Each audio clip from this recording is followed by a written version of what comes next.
Good morning, everyone. It looks like we're at a pretty stable number for right now, so I'd love if we could get the session kicked off. Cool. Thanks, Courtney. Good morning, everyone. My name is Steph Funk. I am the Civic Engagement Manager with the Chicago Food Policy Action Council. And today we are joined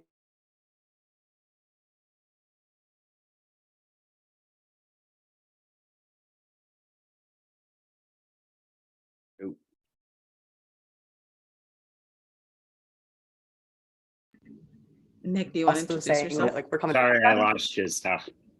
Oh, can Okay. people hear me? Yeah, Am I back?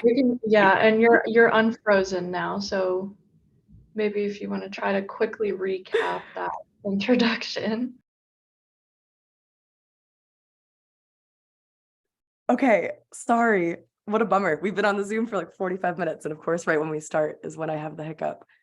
Am I fully back? Things are a little glitchy for me still. Okay, cool. So take two. My name is Steph Funk. I am the Civic Engagement Manager with the Chicago Food Policy Action Council. I use she, her pronouns. And I'm joined today by 3 food producers that are in and around the Chicagoland area. And we're planning to talk a little bit about how climate change has affected urban and peri-urban farmers in the Midwest or Great Lakes region. Before we get started and talk a little bit more about ourselves and our experiences, we'd love to learn a little more about who's in the room with us. Also, having said that we're not in the St. Louis area, we're a little farther north. I'd love to hear from folks about where you're coming from, what's bringing you to the summit, and particularly why you were interested in joining this session. So that way our panelists can take a look at the chat and kind of formulate our responses based on what you all are really interested in hearing. So again, if folks wouldn't mind hopping in the chat and introducing themselves and saying what they're excited to hear about, we would really appreciate that. And to get us started, I'd love for our panelists to introduce themselves a little more so that we have a little context about where people are coming from in this conversation. So for starters, I'm going to pass it to Nick Nichols to talk a little bit about himself and his farm. Okay. Hi, everyone. My name is Nick Nichols. I'm one of the managing family members at Nichols Farm and Orchard. Our farm is located in Marengo, Illinois, which is about 60 miles northwest of this city. Basically, it's a family farm that my father started back in 1978. It literally started as a simple backyard garden, and it's continuously grown for 45 years to the point where we're currently have about 400 acres in production of fruits and vegetables that we're selling solely on our own to the Chicagoland area, basically through a CSA program, farmers markets, and some wholesale restaurant business.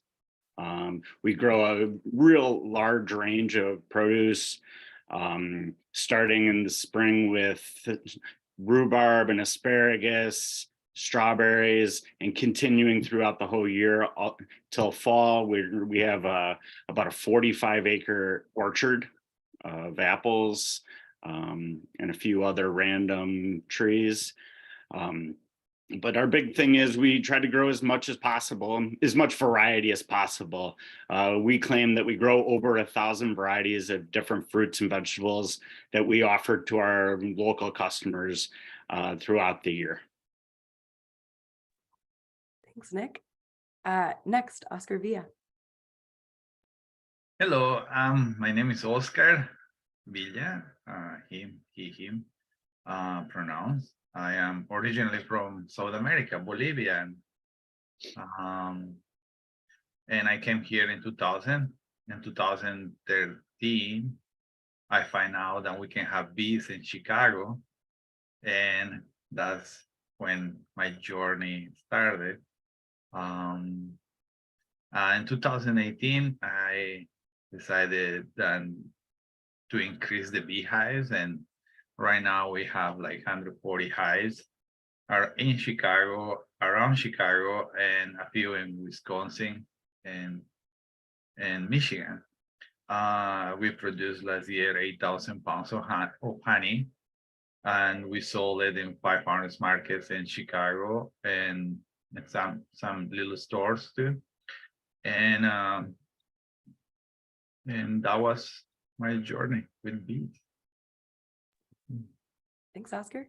Mhm. And last but certainly not least, Dulce Morales. Hi, everyone. My name is Dulce Margarita Morales. I am co-founder of Cedillo's Fresh Produce alongside my husband and business partner, Juan Carlos Cedillo. He is a third-generation farmer, and he learned most of his skills with his father and grandfather in Mexico City. They have 40 acres land in Mexico City, and it's a beautiful river that crosses through their land. So they are set with water.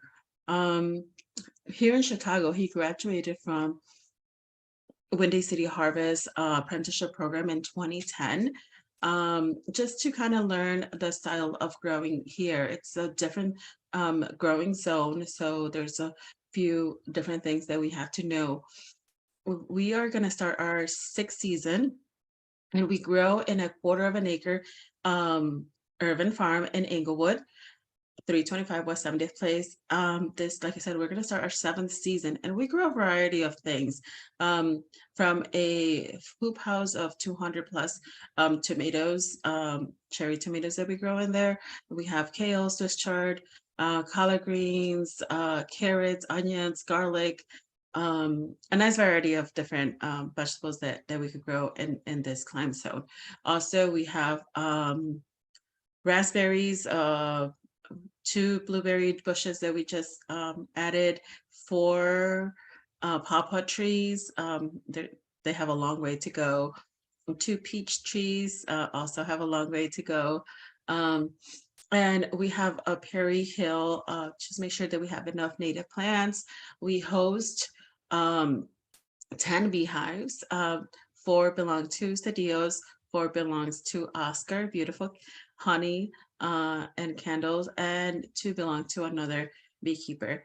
We also have chickens, and we have a solar panel that gives us electricity. Our water is seasonal, so we could only grow from spring to fall. So our season is from April to October. We do have low tunnels and high tunnels, but this year we decided not to grow there. Yeah, and we are happy to be here with you. Oh, okay. So I talk about my husband, right? I started growing 7 years ago. I did not know anything, but my husband is sharing most of his knowledge. I also have another mentor who taught me a lot of about ecology, which I'm very grateful for. I appreciate all nature, learning beekeeping from Oscar. But yeah, I'm very happy and honored to be here with all of you. Likewise.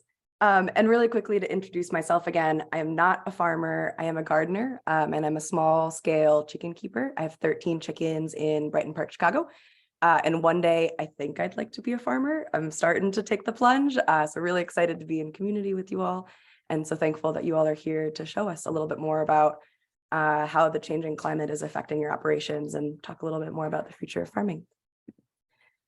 So for our attendees, our plan for this session is to do about an hour of panel conversation. If folks have questions, you're welcome to put them in the chat.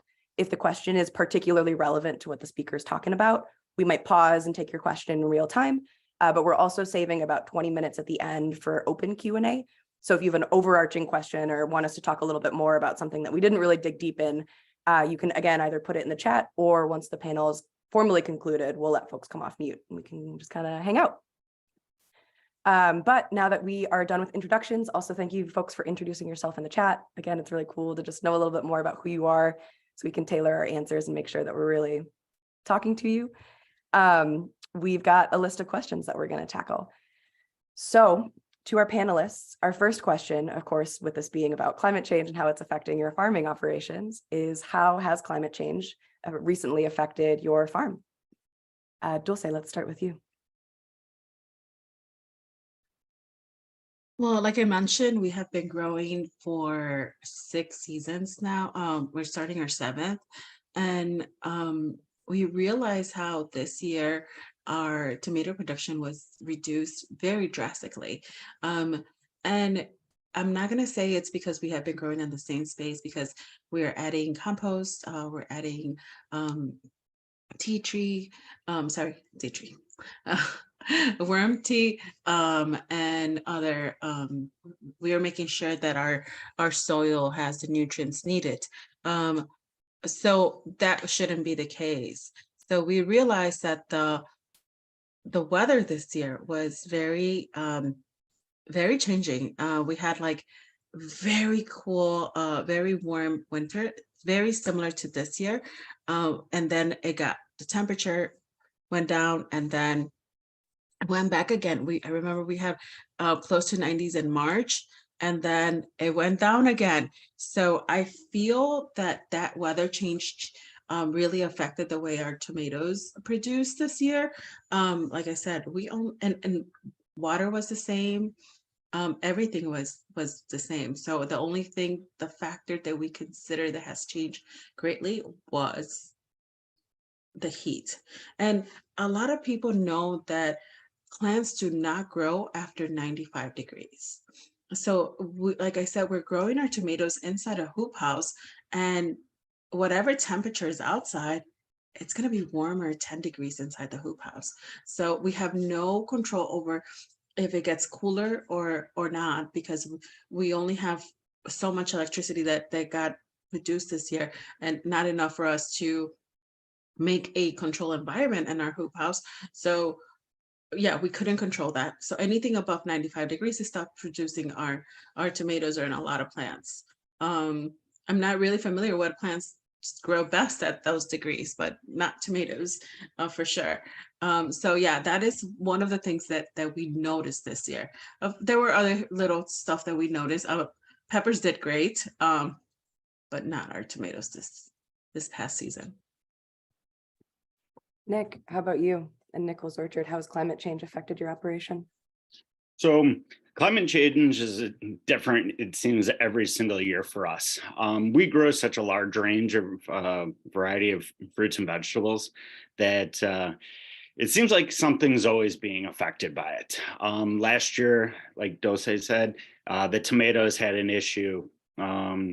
We had periods of heavy rain that caused a lot of disease issues with the tomatoes. Some of the warmer weather caused a lot of the blossoms to abort, which obviously causes a lot less production. In past years, we've had a lot of issues with even the winter season.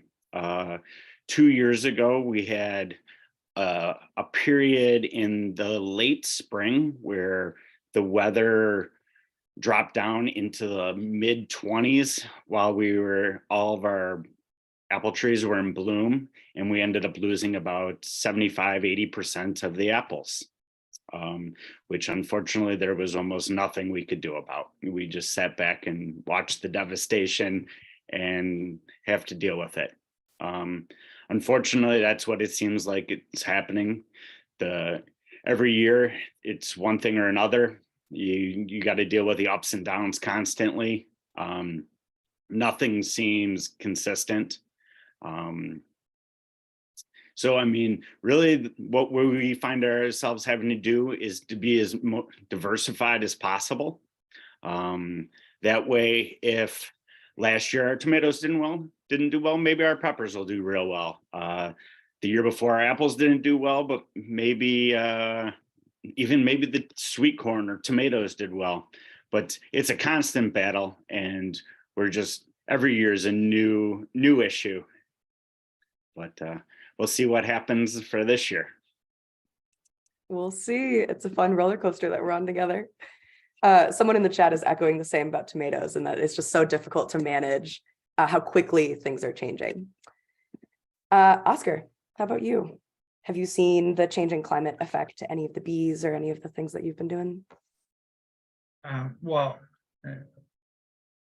I was talking with a beekeeper from Wisconsin a few months ago, and he says it was the best year in 20 years for bees, and it was pretty good for bees.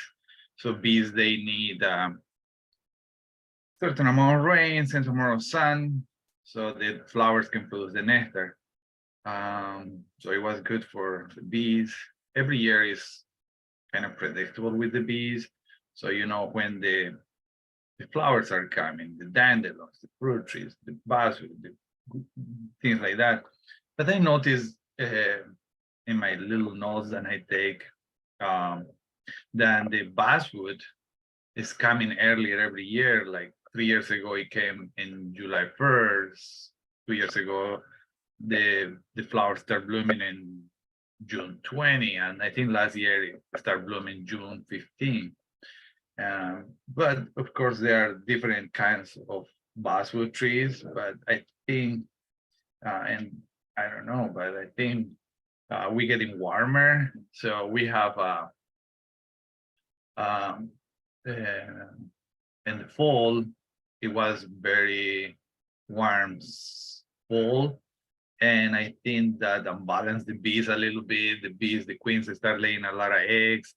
And late fall, when they were supposed to be reducing the numbers of the beehive, and suddenly it came up a cold snap, and killed the brood.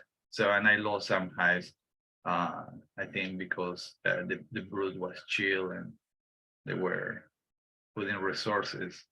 The bees, they didn't know it was, I don't know, but I think the bees didn't know it was a spring coming or winter coming with those. Anyway, and so, but the Midwest was good for the bees, and I got some friend, she has bees in Romania, and it was very bad year in Romania because it was super hot. And so I think Europe was bad, here was okay. And so I don't know this year what it's gonna bring.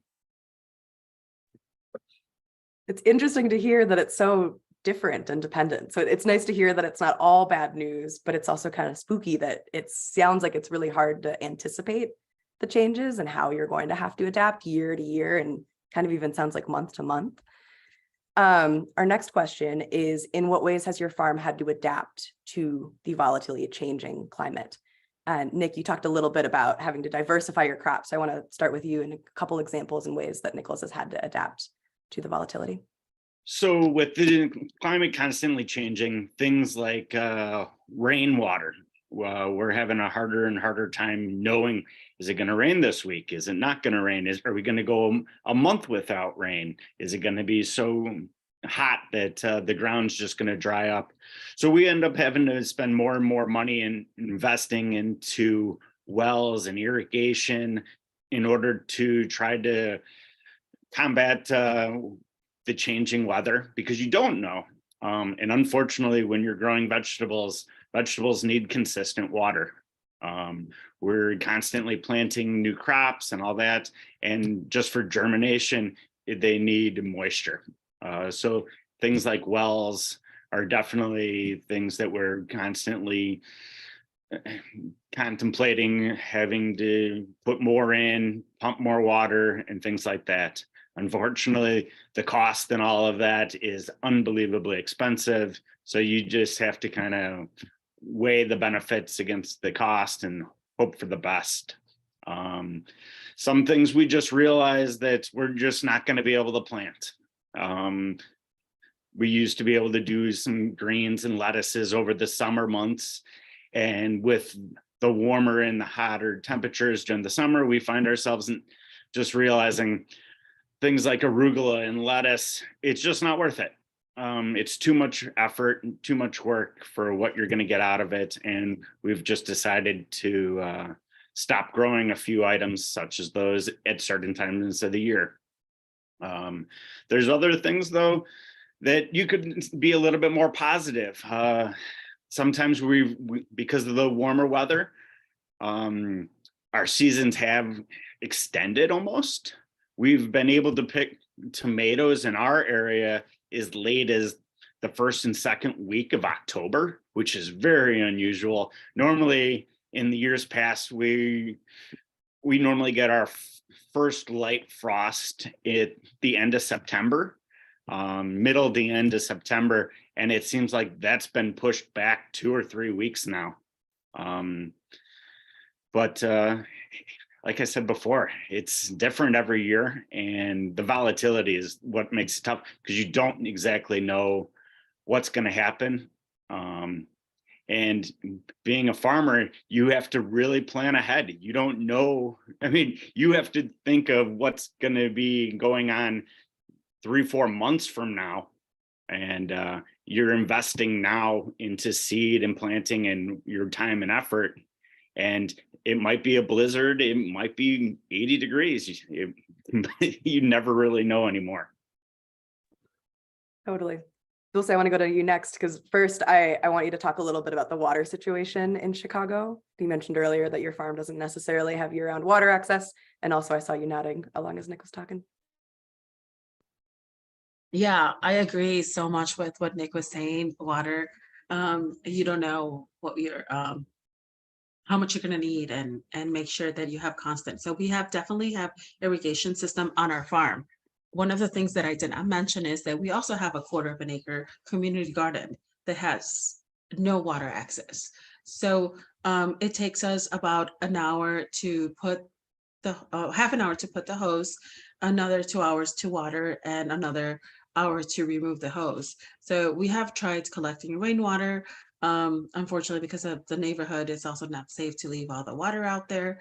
So it's very complicated to make sure that we're growing enough crops in a community garden for our community without having water access, immediate water access to that space. The farm and the garden are, I would say, about 2,000 feet, about that. It's half a block away, not too far, but when you have to roll on a 90-degree day, when you have to roll hoses, it takes a lot of your energy, it takes a lot of your time, and it just doesn't help with production for the community garden. In the farm, we do have some rain barrows, we do have put buckets to collect water, and we have, like I said, water access temporary for the season. One of the things that I did really 2 years ago with a friend of mine is we had snow. We had like 1.5 feet of snow, and we decided to bring the snow inside the hoop house to kind of help it get moisture for the spring. We utilize whatever we get, really, whether it's the rain, the snow, and the resources for the water that we have at the farm to the garden. It's very important that we do have that access to give to the community. If we did not have the water, how are we going to produce this for our community that's in so much dire need of food, of fresh food? And mind you, this is not something that we charge the community. It's just open for them to come and grab everything they want and need. And they don't abuse it. What I like about our that community garden is that there's always extra. There's always so much extra food that could go for the volunteers, could go for their senior homes that are close by. So we just need to work a little harder to make sure that we do have water access to these spaces.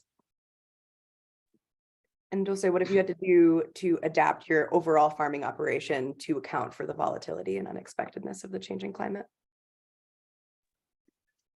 What we do have to change what we grow. So we did notice what things are not growing because of the weather pattern. So one of the crops that we noticed that it was giving us a hard time was carrots. So we decided to reduce the space that we were giving carrots. So it doesn't mean we stopped growing, which is giving it less space. With the leafy greens in the summer, this year we did something different. We had stopped for 2 years producing it because we noticed how it wasn't working with us, but we found we were given a shaded cloth, and we put that in one of our beds, and we were able to produce a lot of leafy greens this past summer. So yeah, we had just completely, just like Nick, we had stopped and we were like, we're not going to do this, but we shifted. We look for ways. We're grateful that we have people that are looking out for us, and we were able to do that. So yeah, whether it's reducing what we're producing or finding ways to make sure that the crops are have the the sunlight they need or not, because the leafy greens need less. The lettuce, the spinach, the arugula, they need less of a sun, less of the heat. So giving them a little extra shade. So we're just trying to work with their needs when possible. Very cool. How about you, Oscar? Is there anything we can do to shelter the bees from the changing climate throughout the year? During the year, so what beekeepers do is we like to put in a little shade area if we have it, but so the bees can have some sun and part of the day some shade, so they can be cool in the warmer days. I try to look bees need nature, and the good thing about bees, they will improve the nature. So the main part of the bees is not the honey, is the pollination. Not only the honeybees, but all the bees, they pollinate, they're very important. So they improve, they produce more seeds, more food for the animals. I don't remember the name of it. More seeds, they're gonna produce more flowers, and next year they're gonna they improve the nature. So what I try to do is try to find places where I can put the bees. So the bee yards, I try to put close to nature if it's possible. And so I have different places where some places are not so good, some places are better. And but beekeepers, they always say that every 5 years is gonna be a bad year. So hopefully hopefully we can pass that. Yeah, but it's important to also mention that some of this is natural. Like not every year can be a winning year, but also at the same time, there are adverse impacts of the changing climate that are further exacerbating the regular push and pull of how productive a year might be. Okay, so for our next question, we're going to pivot a little bit. We are at the Midwest Climate Summit. So of course, we want to acknowledge that agriculture, industrial agriculture, is often seen as one of the leading drivers of climate change and greenhouse emissions. But I think it's pretty fair to say that the folks in the room don't necessarily play into that equation in the same way. So I want to talk a little bit about, from your all perspective, where there are opportunities to limit the amount of greenhouse gases that are being emitted in the production of food. And Oscar, I want to start with you because you're the person that taught me about the practice of shipping bees out of state to different farms. And I wonder if everyone in the room knows, but if you could talk a little bit about what that looks like in California and other states where people are mailing bees to farms. So yeah, it's a common practice to ship bees for pollination. So talking about California, they have almost, I think, 1 million acres of almonds. Then they have only almonds there. So it's so after the almonds is nothing else. So and the almonds is a bloom around February, around I think around I don't remember, maybe some Valentine's Day, and where the almonds are gonna bloom. And if they don't have honeybees, they will produce very little almonds. So they pay a lot of money. The farmers they pay a lot of money to beekeepers to bring the bees to the almonds, and they put in 2 beehives per acre, and that's how they can produce a lot of almonds. And they because they want to take care of the almonds, they put a lot of insecticides or a lot of chemicals. Then probably they are killing the natural bees, the native bees there. So at this time, it's probably a lot of it's unbelievable in California with so many beehives and flowers of almonds blooming there. So and some beekeepers they just that's their that's their business model. They are pollinator services, and they just move. After the almonds, they just go to Washington for the apples, or for blueberries to Michigan, and they go all around the United States pollinating.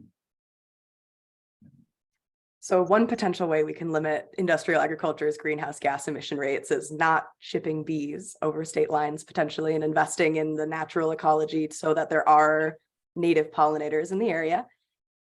Nick, I want to throw it to you to either answer either both, or in larger scale agriculture, where do you see opportunities to limit greenhouse gases, or even within your own operation? So for us, we're trying to do the best we can. We've actually, in the last 5-10 years, we've spent a lot of money in investing in solar panels. We've actually put up a nice sized windmill here on the farm to combat some of the cost and all that of electricity. We even have greenhouses that are using geothermal to help heat and cool throughout the season. We have a greenhouse now that we actually already have tomatoes in for this upcoming spring, that about 75% of the heat that we're putting into the greenhouse is actually coming from geothermal compressors. One of the other big things for us is we basically sell all of our produce to within less than a 100-mile radius of the farm. All the end consumers are relatively close in the Chicagoland area. We're not shipping out of state.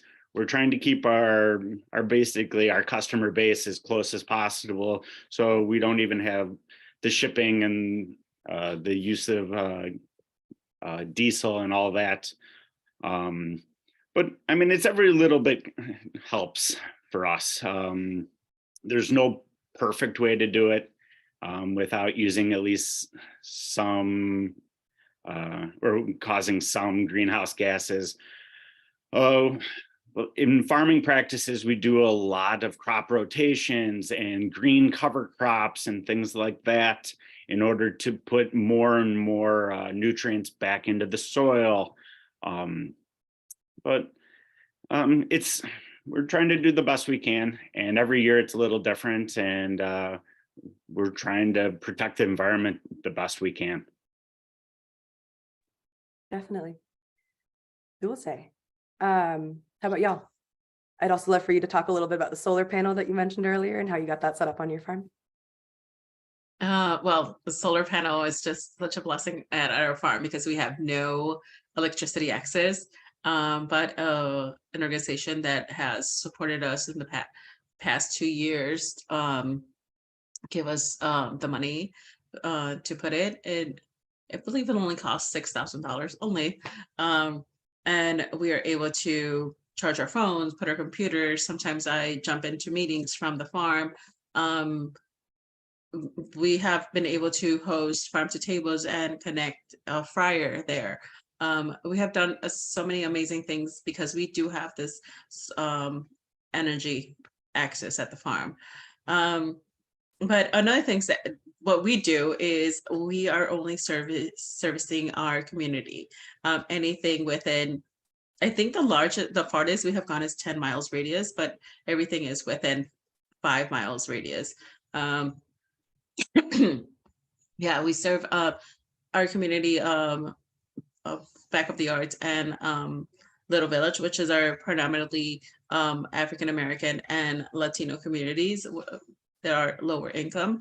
And then that is our mission, to make sure that we're serving them and they have a local access to local and organically grown food. So that's what we're doing. That's our mission, and that's what we'll continue to do as we are in business. Thank you.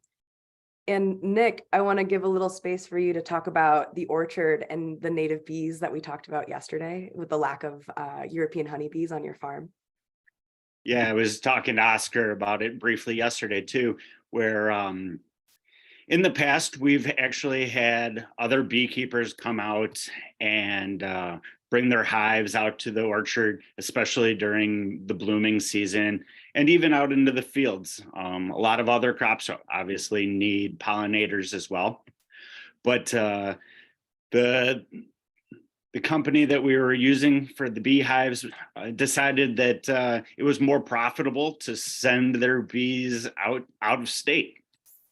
So they basically abandoned us. But at the same time, we're in an area where there's enough native bees that we actually saw almost no decrease in pollination without the actual honeybees being on the farm.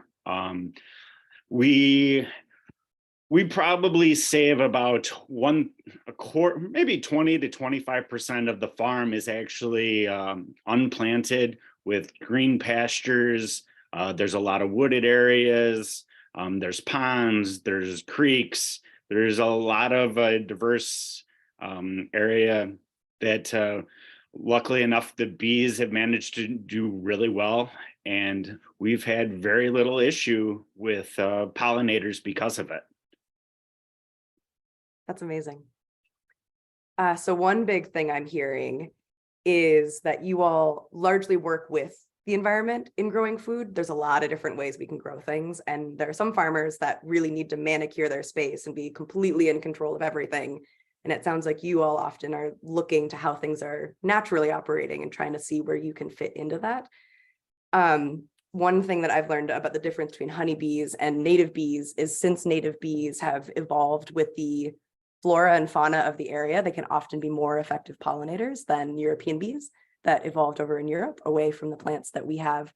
So when we talk about industrial agriculture and the amount of greenhouse gases that are being emitted, like I was saying earlier, often we're not really talking about the little guy, we're talking about the folks that are clear cutting forests and planting only one crop and using a lot of pesticides and not necessarily having what Nick was talking about as a buffer period where we can welcome natural pollinators and other bugs and kind of offer a space where pests can munch on things that aren't the focus of what we're growing. Okay, my next question is going a little bit into the urban versus rural growing elements. And we've got some questions geared towards like the future of people gravitating towards city. What is this going to look like for our regional supply chain? What are the pros and cons of growing in dense urban environments? And I want to start with Dulce, because I think you are the densest in an urban environment.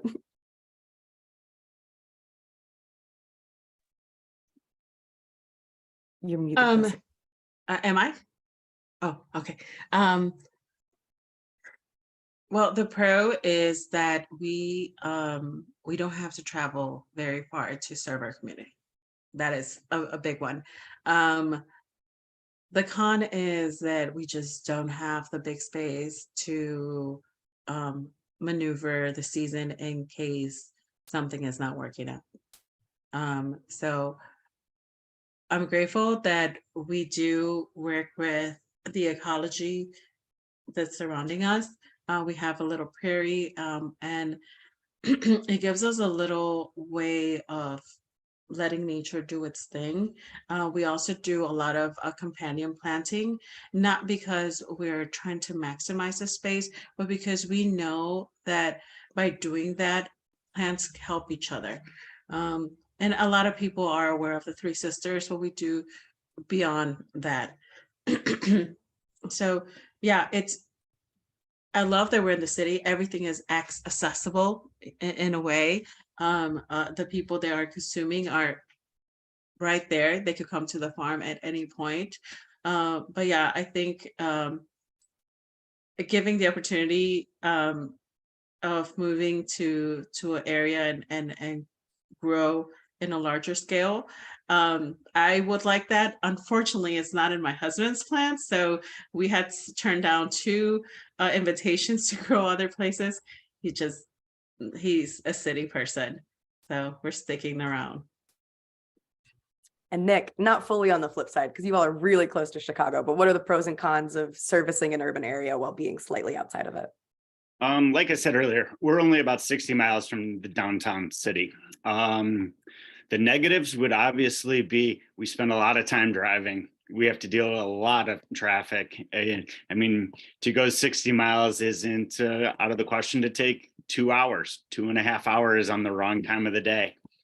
The benefits of not being in the city, though, is land is definitely more affordable. You're able to get to it. You have a lot less issues with things. I mean, I guess some of the other negatives, though, would be can be more wildlife that you have to worry about. I know just this morning I saw a flock of wild turkeys in my backyard, and they were just waiting for us to start planting some lettuce so they could go out there and eat it. Things like that are a few negatives of being outside of the city. That's funny. As an urban chicken keeper, I've got a hawk that's been really casing my area, and I'm worried that we're going to lose one, but so far we've been lucky. Oscar, how about you? In terms of bees, are there pros and cons or trade-offs to urban versus rural beekeeping? So bees needs nature, but so the perfect environment will be outside the city. But the problem is the monocultures of corn and soy and the pesticides that they put all the time. So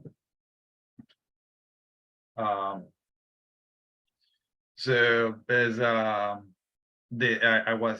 heard somebody talking before that the city is a good place to put the bees because you don't have the GMOs or the pesticides, insecticides, all the sites that means kill. Pesticide means kill pests. So all the sites we don't have in the city, but we have people using Roundup to kill the dandelions with a little spray. And the farm, they just use a big tractor to. So I don't want my bees to be close when that happens. So yeah, that's the downside to be in the country. So, but it's a good place to be in outside the city because you can put a lot of beehives, like 30, 40 hives in one place. And if you have close to nature or forest preserve or good farmers then try to reduce the use of the chemicals, or they have, because I understand they have to use it, but if they use it maybe late at night, or when the bees are could be not so bad. So in the city we don't have a lot of pesticides, but the problem is, well, we are good in Chicago because we can have 5 hives per house, and we have a lot of trees and a lot of flowers, garden flowers, but the season is short. So at the end of July, we don't have no more flowers in Chicago. But outside the cities, we have all wildflowers, goldenrod, asters, buckwheat, and the farmers grow something. Another benefit to be in the city is we have market. I have a lot of people where I can sell the honey. I have markets. I have farmers markets, and so both has benefits and advantages and disadvantages. Your comment on the market is a perfect segue into my next question. As more and more people gravitate towards living in cities, I don't remember the exact metric, but I think I heard something like by 2050, about 50% of the global population will live in an urban area like Chicago. What do we think this means for the Midwest regional food supply chain? Do we think that there's going to be a lot more urban farmers like Dulce, or that folks are going to move out by Nick or something else completely? What do we think it's going to look like in a couple decades? I think, well, first in the city, the soil is polluted. That's why we have to remedy it, because the practices then in the past, we have lead, arsenic, a lot of chemicals in the land. So that's why we have to put a lot of compost and remedy the soil in the city. So we have to preserve the nature, and we have to preserve organic farms, and we have to preserve, conserve, reserve all nature in the future. I think it's gonna be more people growing their own food, fixing their soil in their back, at least growing a little bit of. They don't have to grow all their food, but they can grow a little, a couple lettuce or a peach tree or whatever, and they can grow a little bit, or they can have chickens, or they can have a little beehive, so they can grow their own food a little bit.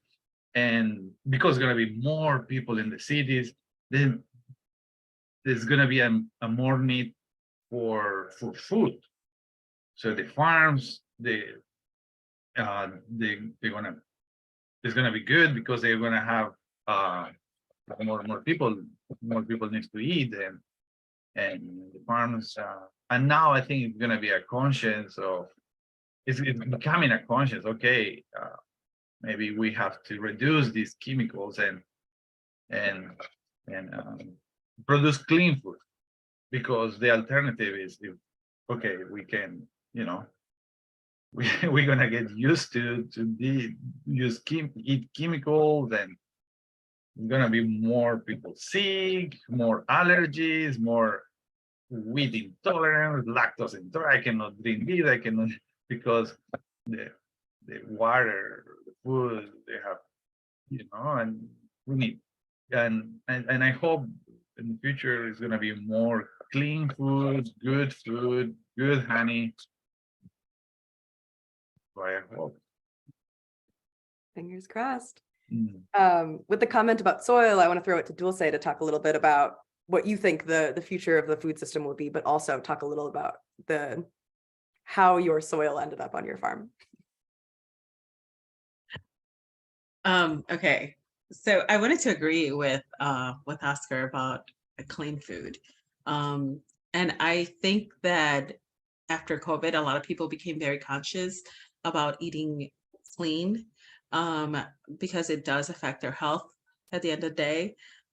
So we have had different workshops where we teach people how to grow their food, but also not to grow it in their backyards because of the contaminations on the soil. Funny thing is that's one of the things that I teach, and my mom wants to grow in her backyard without amending her soil. I'm like, no, mother, we can't do that.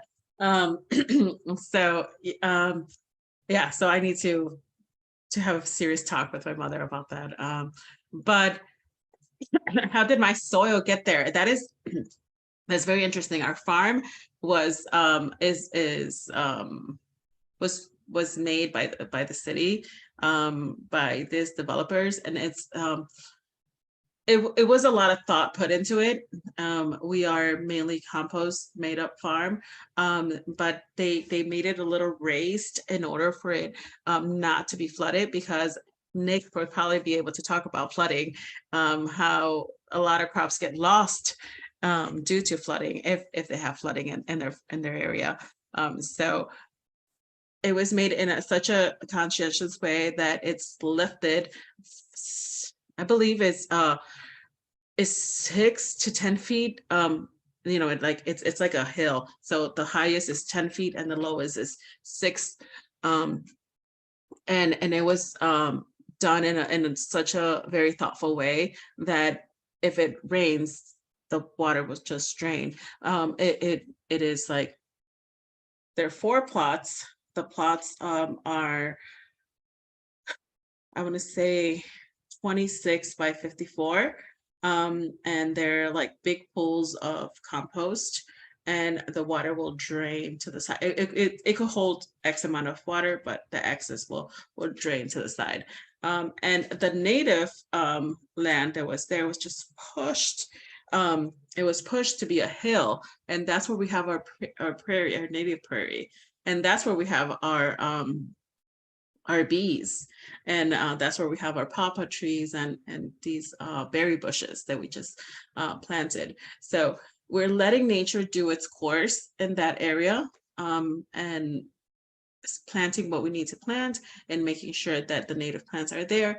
But we're on our growing space, we are growing in a very organic way. We're composting, we're making sure we're adding fresh compost that we bring from certified farm.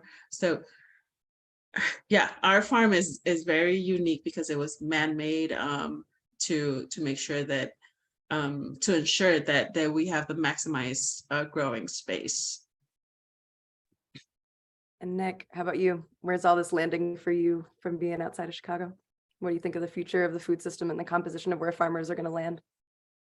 That's such a open-ended question. There's a lot of talk about how, like, for our farm, basically as our farm expanded, we actually purchased land that was being farmed before, mainly all in corn and soybeans, and we've diversified the land into vegetables. So much of our pretty much all of our neighbors all grow corn and soybeans, and they turn to us and think we're absolutely crazy. Why would we want to go into vegetables? Because it's so much work. And at that point, you realize how much work it is, and it's not an easy thing. And as the environment's changing, it's getting less and less certain. So every year you worry, are we going to get rain? Is it going to be too hot?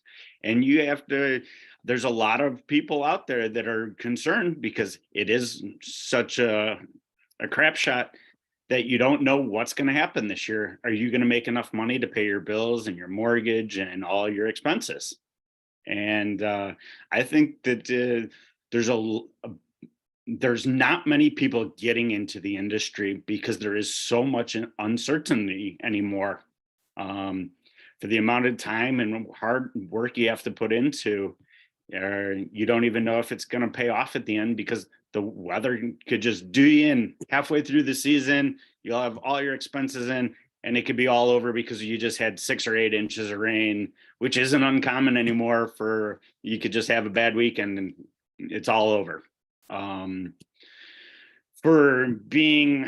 you're questioning about the urban, for us, when my parents started the farm, we were out in the middle of nowhere, they thought. And now I can drive 10 minutes and I'm in the middle of suburbia, and there's thousands and thousands of houses and people everywhere. So it's encroaching further and further west for us into the farmland, and there's less and less farm ground. So, and which is also causing the cost of land to go up. So just another thing that is really keeping people out of wanting to get into farming, because just the amount of money that you would have to start a farm of reasonable size is just incredible. You would have to have unbelievable corporate backers almost to get into thinking about growing relatively larger scale compared to your urban garden, where you can take a 1/4 acre lot and produce enough food for maybe 10. I don't know, how many families do you think you can produce out of a 1/4 acre of high density farming in the city? Quite a few. So there you might see a lot more urban farming popping up compared to middle scale rural farming. Yeah. Nick. So there's an echo. Nick brings up a really good point too, with the lack of beginning farmers that are starting, and again, how expensive farmland has become. And my personal view as someone that works in food policy, one of the driving factors of agriculture contributing to climate change is this need to make things as profitable and easy as possible, when in reality, like the folks in this room are saying, it takes a lot of time and energy to grow food in a sustainable way. And if our only goal is profit, and we're kind of losing sight of the idea that food is meant to feed people and be available to everybody, it's hard to come up with a system that is long-term sustainable, which again, we're seeing in the lack of people that are interested in even getting into the industry because of how risky and arduous it is. Okay, the last question that we have in the formal panel before we open. We're losing you. To support you. We've talked a lot about how difficult this is and scary and spooky, but there's got to be something that everyone in this room can do a little bit differently going forward to make it slightly easier or more secure. So questions for anybody? What can we do to help?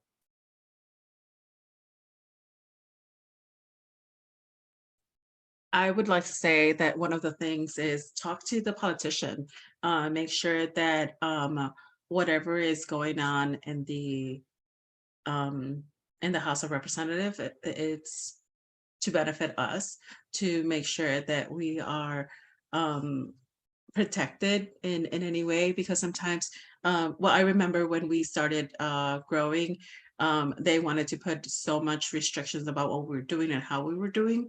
And I don't know about Nick, but the things that they're restricted or not, or because they're 60 miles away from the city, they don't have as much politicians, up there other behind them. So yeah, make sure that you're talking to your local councils and make sure that they're supporting us, whether it's the urban growers or somebody like Nick. So that's one of the things that I'm always talking to people about it. We have in our corner a great representative that is always supporting us and is always encourages, like, hey, Dulce, do you want to come here and talk about it? And unfortunately, half of the time I don't have the time, but I know she's always supporting us. So I'm grateful for that. I'm grateful to have that kind of people in our corner. So yeah, make sure you talk to your representatives about it. A big thing with reps too is inviting them to see the space. Very infrequently are people against farming. A lot of people just don't necessarily understand how difficult and like time consuming it is. So often bringing them to show them like how much time it takes, how much space it requires, all of the thought that goes into it can help them have a better understanding of how to advocate for you. Nick and Oscar, what can we do to help?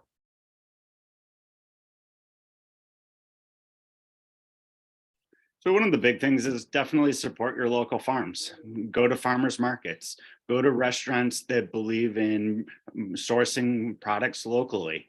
And don't be afraid to spend a little bit of extra money to keep the products coming from your local community. There's a lot more expenses when you're trying to do it local, and don't be afraid of it. And when you find a good local source, constantly support them. Every day we can, there's never a day that we can't use a little bit of extra help from just about anyone.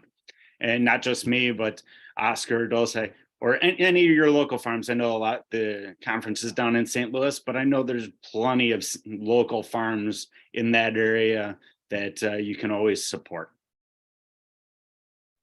Totally. And to help justify the small cost increase, I used to be a farmer's market manager. And so I used to have this conversation with people all the time about why at the market it's so much more expensive than it is at the grocery store.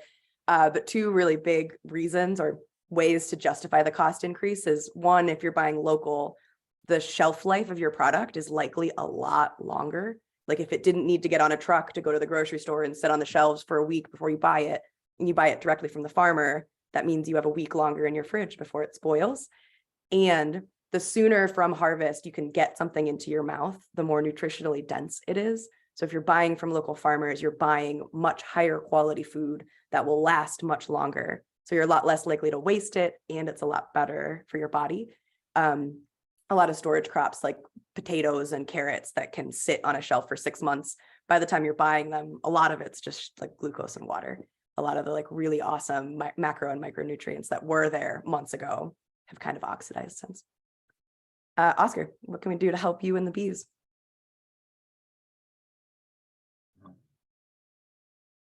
Buy beautiful honey. That's the name of my company. No, like Nick says, buy local, support local restaurants, know your farmers, support your farmers because it's hard to be a farmer and to be a beekeeper, and like Nick says, is our work, but we love it. That's why we do it. So support local. And everything cannot be local, we need something everywhere, but try to eat local, try to eat.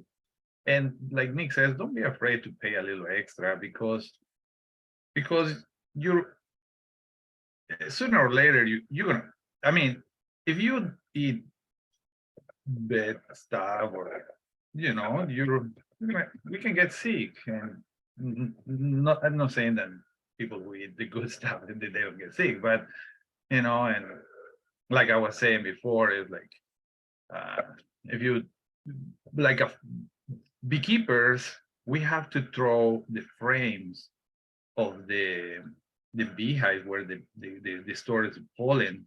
They said throw every 3 years because after 3 years is polluted with many pesticides, insecticides, chemicals, then even the bees cannot live. So they said it's a good practice to throw that. So if we reduce the use of the insecticides, pesticides, fungicides, all the sites, in local, and like somebody says in a conference, read the label, try to buy organic, try to buy things like that, and support the farmers, because many farmers are just producing corn and soy for gasoline or for animal feed, but we need food, but good food, we need good food. And that's Of it. course. Another comment I want to share on price that I heard a different farmer say, I used to have a farm called Avram Farm at my farmer's market. It's just a regenerative pork farm and chicken farm in Ripon, Wisconsin. And they sold bacon for $1 a strip, which is expensive. That is pretty expensive bacon, but it's really high quality bacon. Again, going back to everything I was saying, like when you buy it from a local farmer, the product is just different. And I would overhear him have this conversation with people where they would remark, like, I can't afford $1 a strip for bacon. And he would say, like, if food is cheap, that means someone else is paying for it. And that either means somewhere along the supply chain, like a trucker isn't getting fairly compensated, or a farm laborer is being exploited, or maybe it's even you with your health, like long term. You are not necessarily paying for the food up front, but you are paying for it, like Oscar was saying, in poor health or healthcare costs later. Respectfully, I want to put consumers in the hot seat a little bit. A lot of times I see this push and pull between buyers and suppliers of like, it's not my fault, it's somebody else's fault that we can't be sustainable or cost effective, or we can't improve. And like Oscar was saying, to encourage people to buy organic. One thing I want to say, a common misconception is that organic uses 0 pesticides, which is not very much the case. I think for the most part, all organic farms are using some kind of herbicide or pesticide, but the types that they're using and the frequency that they're using it is what allows them to be certified organic or not. But also getting organically certified is really expensive and really difficult. So a lot of farms that are growing organically might not have the label on it. But in our little pre-meeting, when we were arranging these questions, Dulce and Nick had a conversation about whether or not they were organic, where they kind of covered everything I said, but also Nick had something really interesting to say about the appearance of produce and how consumers' willingness to buy things drives the decisions they make on their farm. Nick, can you talk a little bit more about that? One of the main crops that we do that's a staple for pretty much everyone in the Midwest is sweet corn. Everyone loves sweet corn in July and August. I mean, it's basically the thought of summer, you think of sweet corn. One of the negatives about it, though, is if you're not willing to use some sort of pesticides or anything, you get a lot of worms. And we've tried to do it in the past where we've grown organically grown sweet corn, and people would open it up and they would see a worm at the tip of the ear and they'll throw it down and run away. And when you're doing that, what do? You a lot of consumers will not purchase it. So that's one of the few crops that we absolutely have to do something with every single year in order for customers to buy. Yes, there's exceptions to that rule. There are people that will realize that you can just cut off the tip of it. But for the vast majority of people, they shy away from it. For us, there's a lot of crops that we don't grow beautiful crops because there are things that we're not putting any chemicals on and we're growing organically. And because so many of our customers we're selling to directly, we can tell them that things aren't going to be always beautiful. They won't always look like a commercial crop, and you'll have to allow for a few imperfections. But because of the imperfections, you're getting less chemicals and less toxic things on it, and then they're healthier for you. So it's not always about what it absolutely looks like, but that's what we're trying to do. So as a consumer, we ask you to be understanding of some imperfections. We're not all perfect. That's a really delicate way to put it. Yes, I want to encourage everybody to buy ugly food from the grocery store. Even if it looks kind of weird, you're probably going to cook it and you won't even remember what it looked like to start anyway. And something that I'll tell myself when I'm in the grocery store is I don't get to see restaurant food before I eat it. And it probably looked ugly before they prepared it into this beautiful plate. So I want to encourage everyone, when you go to the store, maybe pick the banana that looks a little weird or a tomato that has a tiny little bruise. Because again, us being at the Midwest Climate Summit, in talking about how agriculture often can produce a lot of greenhouse gases, one of the major ways that happens is through food waste. Rotting organic matter can often produce methane, especially when it's like sealed in a bag, like we typically throw food away. And methane has a way longer, not shelf life, I'm forgetting what the term is, half-life when it's in the atmosphere. Methane is a much more potent greenhouse gas than carbon dioxide is. So the more food that we can actually consume, or at least compost so that it goes back to one of these folks so that they can regrow the material into food, the less greenhouse gas we will emit. I also want to quickly say, I went down a food waste rabbit hole a couple of years ago and learned that a lot of grocery stores tend to throw away a lot of food for the consumer experience. So this idea being like investors will not invest in a grocery store unless they see there's a lot of turnover with wasted food.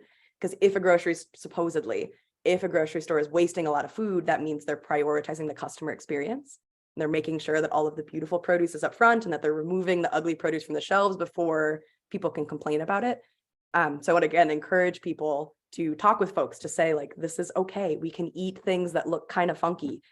I feel like in a lot of ways, we've been duped by the industrial food system that tomatoes are supposed to be beautifully shiny or things are supposed to be really cheap, when actually, like we're hearing from all these folks, food is expensive. Food is really hard to grow. And also food, just like people, like Nick said, like nobody's perfect. Nothing is perfect. A lot of produce is going to be slightly dinged up and it is still absolutely okay to eat and definitely shouldn't just go to waste because of the way that it looks. Okay. Before we open the floor for final questions, panelists, did anybody want to say any final remarks?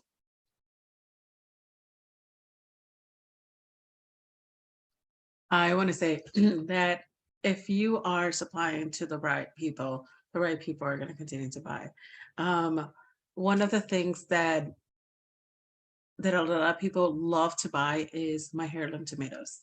People just fight over them. They do not last 30 minutes in the table display. They're like, I want the ugliest tomatoes you have, and I will take them all because they know the flavor. One of the things that that we used to do pre-COVID was let the little kids taste the carrots or taste the cherry tomatoes.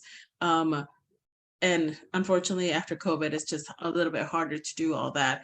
But there's some people who's like, can I try this? I was like, please go ahead. If that's what you want to do, we encourage people to try it. And the reason we do that is because once somebody has tasted what we're growing, they're going to come back. And they just fall in love. The tomatoes are like, we have never had a tomato so flavorful like this before. It's so juicy. One of the things that comes up on the podcast that Vocalo did for us is how we do tomato tasting by just, harvesting tomatoes. Like, whoever comes and volunteers with us is like, oh, here, try this, here, try that. But we want it, we're happy to do that at the farmer's market. Unfortunately, it's just not the same. The carrots too, as kids are pulling it out and they're like seeing and they're like rinsing them and eating them. It's just such an amazing experience for them to taste them right off the ground or at the farmer's market. So taste the difference. Taste the difference from a regular farmer's market and taste the difference from a community farmer's market or a supermarket and a farmer's market. Taste the difference, and then you'll know why you're paying a little bit extra. And yes, you are investing in your health. One of the things that I do tell a lot of people, and something that you mentioned, Steph, is that you're going to pay for it. Either you're going to pay for it right now, which is a couple cents more, or you're going to pay for it at the doctor, and your way of life is not going to be the best. So it's your choice. You don't have, and I always tell people, you do not have to buy from me. Just taste the difference. And then just remember me when you're older and you have to go to the doctor, because, just remember that, you're going to pay for your health one way or another. Oscar, Dulce, any closing remarks before we open the floor for questions? No pressure, you don't have to.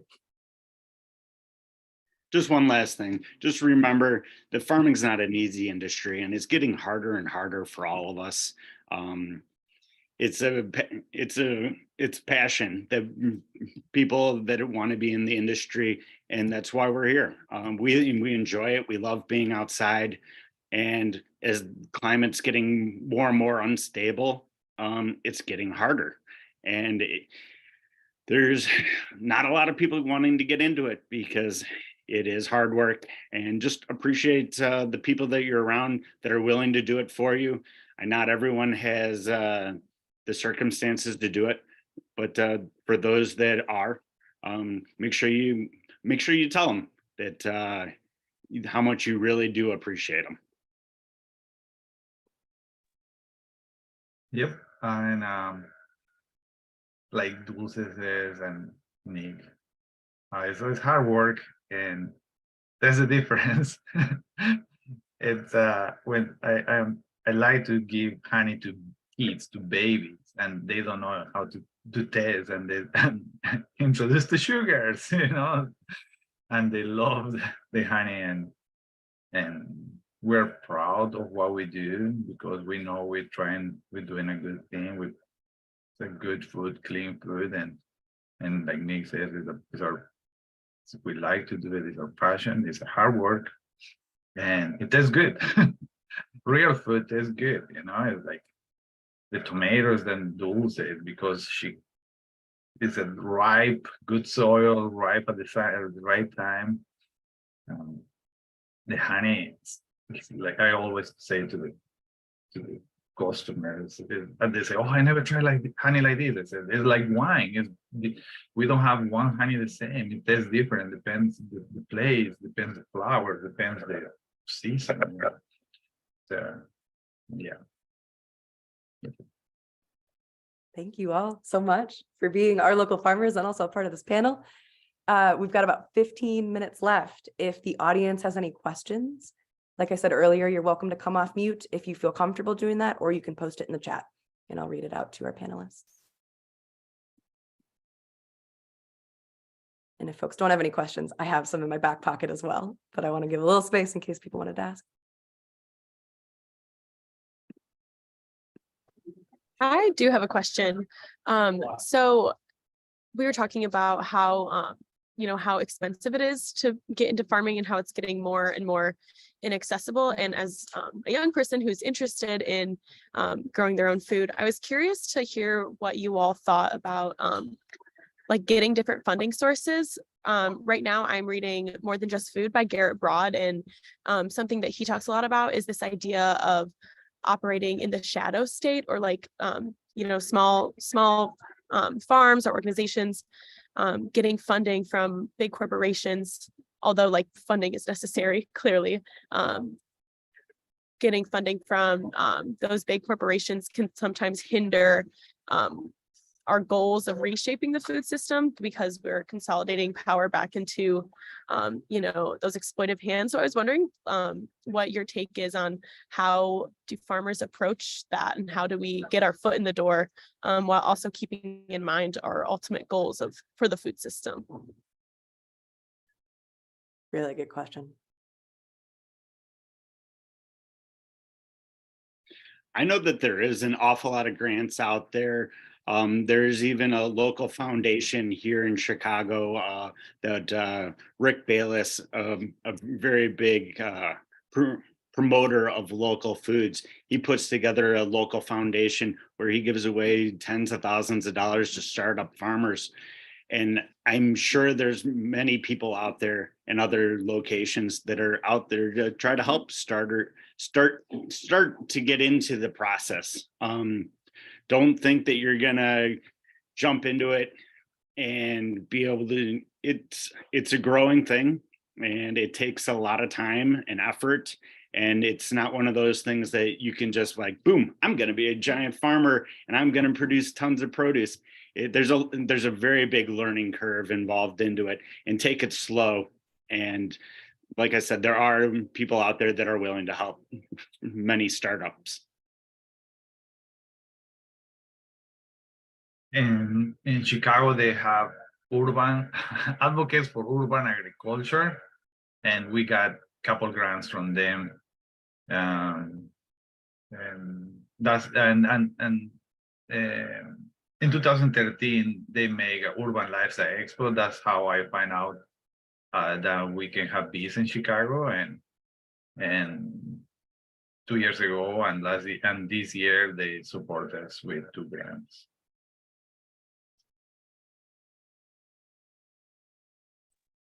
Unfortunately, I don't have a lot of resources regarding grants, but for sure, could say that Advocates for Urban Agriculture has a great website where they could direct you to other places that you may need.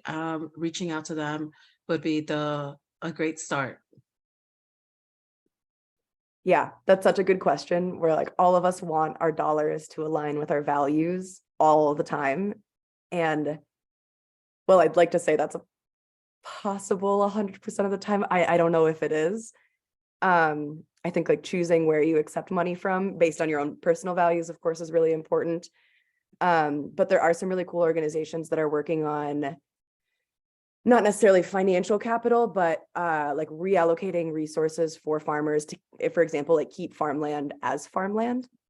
There's the Chicago Conservation Fund, which operates in Chicago and Georgia. And they have a really interesting model where farmers can sign a lease with them and rent to own land. Land being one of the like most significant barriers and highest costs to getting a farming operation started. And then also the National Young Farmers Coalition has a really massive campaign to transfer 1 million acres from old farmers that are approaching retirement age to beginning farmers, rather than having big corporations buy that land and either like use it as an investment or have it get developed into something. So if you're interested, I'd be happy to point you towards places you could access resources without capital, but kind of like Dulce was saying, I don't have a solid answer for how to avoid big bucks, because there just aren't a lot of other bucks out there, unfortunately. But Dulce also put in the chat, in Chicago, Windy City Harvest is another really awesome organization that opens up a lot of doors for folks. Earlier, she mentioned she couldn't remember the apprenticeship program she went through, but it was Windy City Harvest. They have a farmer incubation program. And once you're connected with them, they'll generally do a lot of legwork for you if you need help accessing either financial resources or otherwise. Thank you. Yeah. Any other questions from the audience?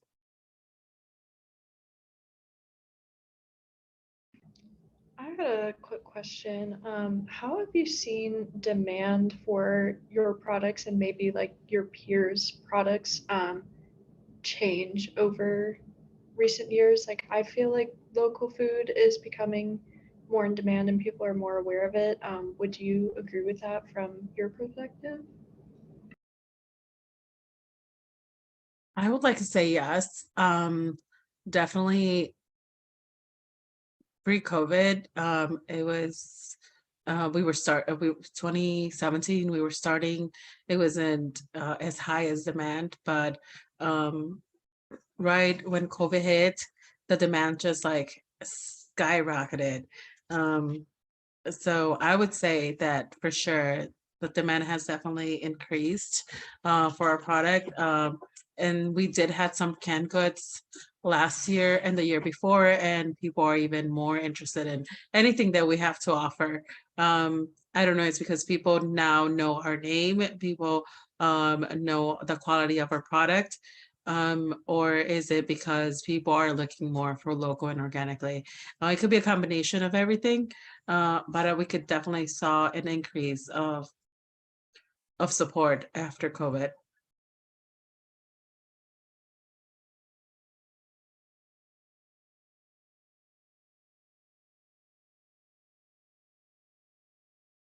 Yeah, I also agree. I think with COVID, it really brought it to the forefront of everyone being more and more aware of outside forces that you need to pay attention to. There's definitely been a giant push to eat more and more local products and produce and meats and everything.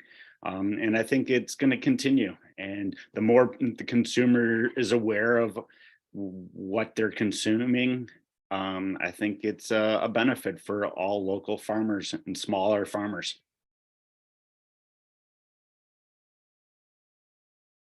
Yeah, we are 3 years in business, and yeah, we're selling more honey every year. Yeah. Yeah, we have repeat customers, and like Dulce says, we don't know, maybe it's like because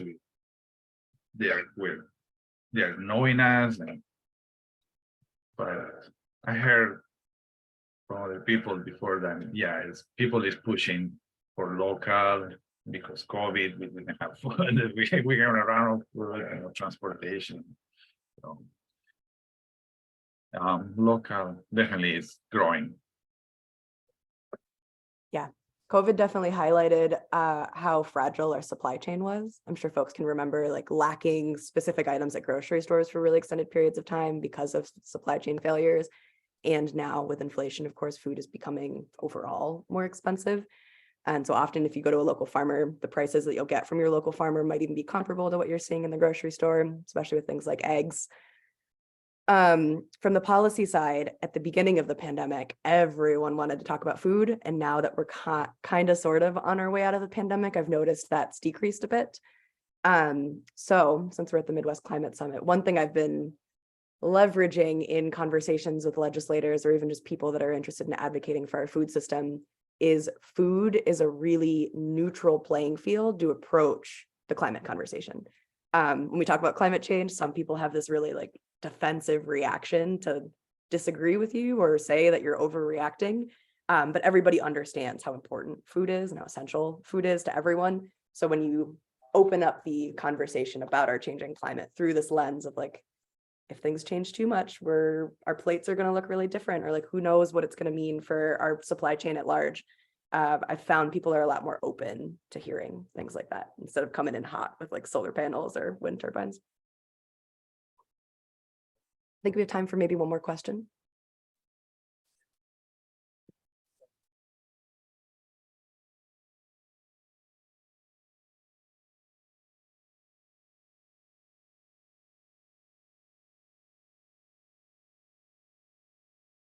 Okay, if we don't have an audience question, I have one softball question that we can use to close the space. To all of our panelists, what's your favorite part about farming? What keeps you coming back every year? Nick, I want to start with you. Probably the best part about farming is just being outside. You're not stuck behind a desk all the time, unless you're doing Zoom meetings like this. But there's freedoms that you don't get in a lot of corporate settings. I can go outside and when it's a nice sunny day, but at the same time, I'm outside when it's rainy and crappy, or like today, we're having an ice storm. Well, luckily enough, I'm inside at this point, but just not having that option a lot of times is great. Oscar, what about you? What keeps you with the bees? You're muted still. I'm done. I just say everything. Just kidding. Then I grow some veggies too, and I know it's hard to grow vegetables, and My sister has a little land in Wisconsin, and I grow potatoes and onions and tomatoes. And about farming and the bees, dude, this is beautiful. About farming, I read a little bit. It's relaxing, it's physical work, but it's rewarding. It's hope. Like it will be good. It will be bad. What's gonna happen? We don't know. It's like magic. You put a seed and you produce something. And the bees is like magic. Is how do you do the honey? I don't know. The bees do it. And to able to produce food and nourish my body and my family and people, good honey and food, potatoes, tomatoes, onions, and it's beautiful. I love that you called it magic. Again, like I said, I'm not a farmer by any stretch, but I do garden when I can. And this idea of like planting a tiny little seed and watching it over time blossom into this bigger thing has been so cool in teaching me like patience and not necessarily needing like an immediate reward after everything I do. Like I plant the seed, I need to invest in it and care for it. And 90 days later, maybe I will get something if I'm consistent and patient. Dulce, how about you? What's your favorite part of farming? I just cannot pinpoint. It's just so many. I love being active. I love being surrounded by nature, listening to all the different sounds nature has to offer, getting down and dirty, literally. Yeah, I enjoy every second that I'm out there. Last year I saw 2 new insects that were out there. This past year I saw 1 new one. And I love having apps there. Take a picture, look it up, and they tell me what they are and what they do. I got to see Oscar introduced me to the native bees, which they're so tiny and so beautiful. That was 2 years ago, which is amazing. What natives bee look like, and it's not one. I think there were 3 different native bees that he taught me.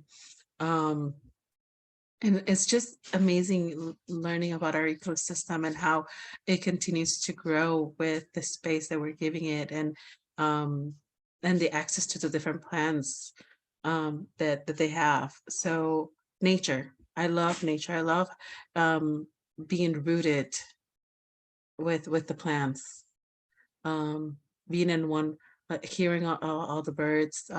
I carry my binoculars with me because we do have a hawk, that tries to get our chickens. But I also get to see so many different birds. We have blue jays, and then we have the parakeets. They have a nest not too far from us. So yeah, it's just being in one with nature. It's just there's no better reward from all the work than listening to it and enjoying the company. Thank you all. We are at 12:30. So to really quickly close, panelists, if you would like, please put websites or social media links in the chat. We know that very few of you are probably Chicago based, but that doesn't mean you can't support our panelists. Honey has a forever shelf life, so Oscar could mail you some honey if you buy it online. And Chicago's really not that far, so if you ever find yourself in our neck of the woods, please reach out to these farms and see if you can come give them a visit, or if maybe find them at a local farmers market. You can also find more information about them in their speaker panel or bios through the Whova app. And yeah, again, thank you all so much for choosing to come to this session. It was such a pleasure hanging out with y'all. Big virtual round of applause to our panelists. And I'm going to say a big resounding thank you. I think I can assume everyone in here is thankful for your time and all the effort that you put into growing food for all of us. So again, thank you. It was such a pleasure being here. And I hope that everyone has a great time at the rest of the conference.